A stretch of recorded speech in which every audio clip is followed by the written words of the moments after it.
We were on the I-75 side of the Ohio Crop Tour, and while we started in Northwest Ohio and thought we saw some of the worst crops we were going to see, we actually were surprised that we continued to see some rough crops as we continued down 75 and concluded today. On the trip with me is Galen Beers of Agriculture Liquid Fertilizer, and Galen, kind of tell us the highs and lows and what we saw for averages for the days.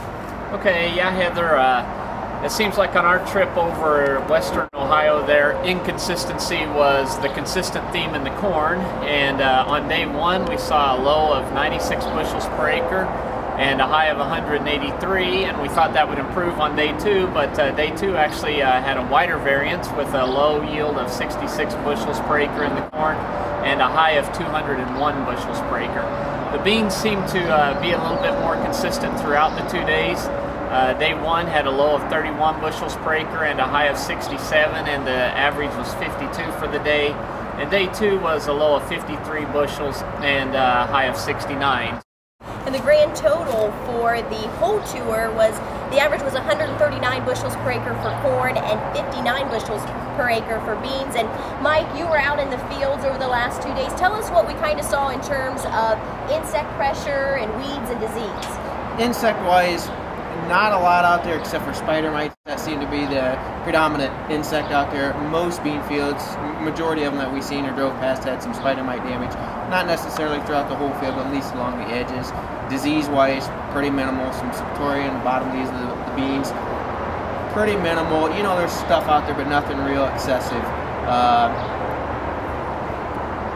Weed-wise, mare's tail seems to be the weed that's popping up quite a bit. A lot of mare's tail floating around the countryside. So that is going to be a weed to watch for in the future. We saw a couple really rough fields that we weren't in, but we drove by.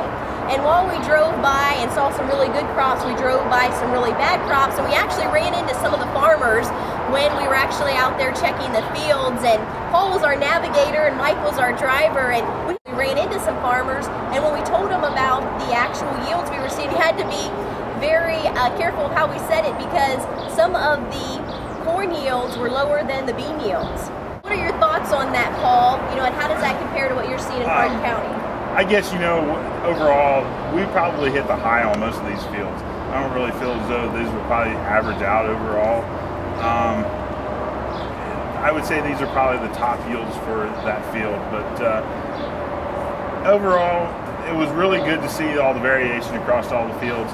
Home-wise, I feel pretty good. I think, you know, my area is probably one of the better areas. We've hit some timely rains. We had it pretty hard in June and July there, but really, beans really look good at home.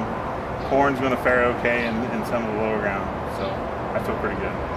So overall, were you surprised by our findings, or is it higher or lower than you were going in thinking? I guess I really kind of felt that Ohio would probably hit that 120 mark somewhere in there, and beans, you never know. August makes beans, so I'm pleasantly surprised that we got in the higher 50s. I was really kind of thinking we probably hit somewhere around the 50 bushel the acre mark for an average overall. So. And Mike, what do you think in terms of our findings compared to what you thought going in? Are we on the high to low side, or where do you think we're going to end up? I agree with Paul a little bit. I think the corn's maybe a little high, even the beans a little bit, but most of the time the beans did. The beans are looking better compared to the corn. The beans overall are pretty good statewide. We've got some pretty good beans. Maybe not quite as good as our yields were showing overall, but beans are pretty good. And that was your thing, is really the story of all of this is corn can't be helped at this point. You know, there was some rains that came through the areas in the past 2 weeks. Beans overall look a lot better than corn does, and again, the corn just had a wide variance. And as these guys said, we might be a tad on the high side. One thing we have to remember is none of this is in the bin yet. There still could be some dropped ears or some ears that are hard to get into the combine because of their smaller size. And a lot of the beans we count are low on the plant, and those may never make it into the combine either. So just because we've projected yields, we may be a little bit off there because it certainly isn't in the bin yet.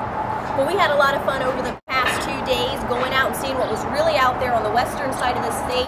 A special thanks to the 75 team, Galen Beers, Mike Seedyke, and Paul Ralston.